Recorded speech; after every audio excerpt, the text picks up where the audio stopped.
Hey guys, Carlos from RealTeesFishing.com. Today we're gonna just go ahead and show you a quick tip on how to keep your tie wraps or your zip ties very organized without them having to go all over the place. We're working on a Grady White, and this is where the idea came to make this little video, so here it is.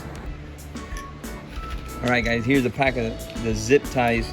Normally we would just go ahead and rip this open and start taking them out one by one, and they all start flying out of the pack as you start taking them out. But very simple, you get a razor,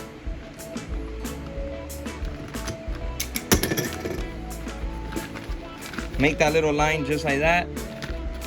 Every time you need one, all you gotta do is just pop them out.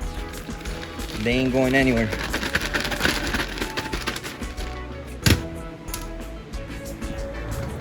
If you guys like this little tip on the zip ties, please go ahead and put a thumbs up down below and make sure you subscribe for more tips.